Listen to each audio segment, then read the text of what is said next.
David, another disappointing result against a pretty good side. How did you see that one play out? That one was probably more disappointing than some of our other games. I didn't think we played as well as we have in some of our other games, although the result's similar. But I just thought today we didn't adjust to the game as well as we have in other periods. I thought they got their number behind the ball, which we knew they were going to do. I thought our ball use, we kicked it to them. I think they had 22 intercept marks. I thought some of our ball use going forward, even up the field, not only forward, it wasn't at the level that that needs to be, and I feel that's probably one area we have been okay in. But today I thought that was probably that, and along with the contest. I thought our stoppage, our mids broke even and did pretty well, but once that ball got out of there, they smashed us with hard balls, post clearance, crumbs, both end of the ground. When we did get it to ground in our front half, they beat us there, they got numbers back, and then when they went forward and got it to ground, I thought they beat us in the crumbs there. So that was probably the few of the disappointing areas of the game. How do you counter that?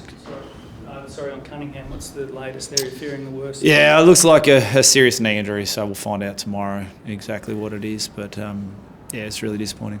And McKay, played out the game but seemed to be under a little bit of duress. Yeah, he's had that for a couple of weeks, and so hopefully they'll continue to get better. He said it felt better going into this game than it did last week, so hopefully they'll just get better again.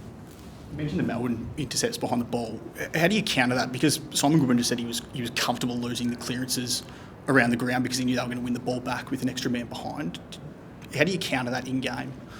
Yeah, we tried a few things. We actually had David Cunningham plan to play on lever. We felt he could compete in the air and then use his speed at ground level and get dangerous. So we asked Matt Owies to do that, which is it was probably a tough role for him, but we thought he competed hard. But it was more our ball use around the ground. The ones from stoppages, if you win the stoppage and it went straight to him, but I thought the 22 of their intercepts, a lot of them were in general play, where you've just got to be able to use the ball. And I didn't think we used the ball, used our free number as well as we have and needed to. 3 and 6 now. How do you go about rebuilding? Win next week. We need to win next week. Simple as that. We've got to play better footy than we did today. This group will come out and fight. I know that. That's one thing they will do. But we've got to continue to grow, continue to learn. And next week we need to go out and play a brand of footy that can win the game. And that's our challenge. Every opposition will throw something different at you, and next week Hawthorn will throw something different at us again, and we need to handle that. But we need to go out there and start winning. Are they meeting your expectations? Beg your pardon? Are they meeting your expectations at the moment? We've lost to some really good sides. I thought the Collingwood game was really disappointing. The last couple of weeks, obviously the Bulldogs and then Melbourne, two very good teams, and Port and Brisbane before that. So we've lost to some good sides. We want to start beating them. And that's what we need to do. We need to start beating them. And do I expect to win them all? No. But when you prepare for the game, you go out there expecting to win, and you think you can win some of them, and we haven't. We need to start winning some of those games, and we need to make sure we're really strong in all our games. And at the moment, we probably we need to start being a bit more consistent and getting some more victories. Obviously a lot of attention on Paddy during the week. How did you assess his game? I assessed his game better than the way I handled the media conference the other day. That was pretty average by me.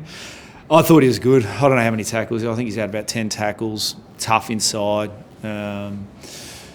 competed hard. He's been a great player for us for a long time, and I thought today he was tough again, and he competed, put his head over the ball, and he won it, and when he didn't, he pressured well. So you mentioned the media conference the other day, and you said you didn't handle yourself too well. Like, in what aspect do you think? I thought the injury was in the past. Like, it hampered him in rounds 2 and 3. So when it got brought up, I was probably a bit frustrated, and I probably wasn't as honest and direct as I probably could have been. At the end of the day, what the message I wanted to get across was he's fine now, and I probably could have been clearer with the messaging around that, but. For me, the fans need to know that he's right. He's out there. Last week, he just didn't have a great game, and then we saw him today turn up and compete and play strong and lead from the front along with Doherty. So, I thought I thought it was probably one of my worst press conferences. And there was just some confusion on whether you knew the full extent of what the injury was. Do you want to just... I knew the full extent. I just thought it was in the past. And to be honest, I don't really, there's times, and at the start of the year, I probably didn't share it all. There's times you want to protect your player. This one, the frustration probably came off. It was such in the past, and we're dragging up old news because he probably just didn't have his best day. And our medical staff, I have absolute trust in. I think they do a very good job. And but do they feed that information back to me? Absolutely. So I'm clear of what's going on. I even did anatomy at university, so I'd like to think I know a little bit more than probably most. But it's they do a great job, and we'll always put the best interests of our players at heart. And that's something that I think this club will really pride themselves in. You can see that with Charlie. Like, we're not going to rush Charlie back. We want him there for the long. We want his health to be the best it can be for the long term. We're not going to rush him back for that reason. As much as he's tapping me on the shoulder saying, get me into training, we need to, we've got a plan. I'm going to stick to that plan because we think that's in the best interest for him. How far is Charlie away from training with the main group again? I'm not sure the exact time frame. He's moving well. I think he's still a few weeks from joining in competitive stuff. So he'll get integrated throughout trainings depending on the drills. So when that is, early in the week when we're doing a skill drill, he'll probably start shifting into that before we get into anything competitive. So until he's doing full training, it'll be still a while away. What happening at Carlton? It feels like there's obviously Cripps, the injury, the contract, Mackay with the contract as well. Do you feel like it's having an influence on what's happening on the field? No, I think the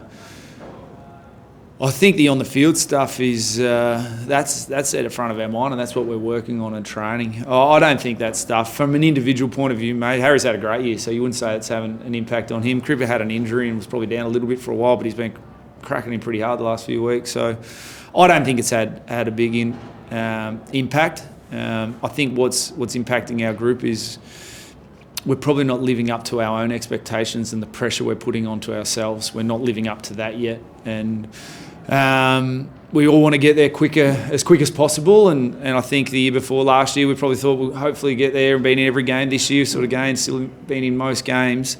But we've got to start turning those into wins. And that comes from doing the basics for 120 minutes and being really tough for 120 minutes and working hard for 120 minutes. And even today, I thought they didn't get as big a run on, but it was periods of the game where we just needed to be stronger and cleaner and use the ball better. And they won some really good hard balls in some good areas of the ground that hurt us. On the ball, can you take us through the thought process there? Yeah, we've been mentioning it for a while. He's probably not playing with great confidence. It's always a challenge going from one club to another, then to change your role as well. So we just wanted him to get back into a little bit of confidence, go back to a position where he's played a lot of footy. Going forward, we probably still see him in the bigger picture playing as a midfielder, but we'll weigh that up. But it was around just getting his confidence back and familiarise himself in a position that he's played more footy in the past. In the final quarter compared to last week's sort of 6-goal, gave away 6 goals. The effort was there. I thought they outran us late. They got extra numbers to the next contest. They worked quite hard. We're probably a bit lucky. I think we got a bit more pressure on their shots, which they missed, but I think they still had a lot more shots than us in the last. I thought that our ball use going forward and ability to use the ball in the last still hurt us. I thought that hurt us probably all day. But no, this group try. Even last week, we review the game, and some of the times we're trying too hard. We've got guys going in or coming up to the contest when they just need to step off and number off and get their job done. So effort is not something I'd question this group on. Ability to concentrate and stay in the moment and do exactly what the team needs is an area for us to continue to grow.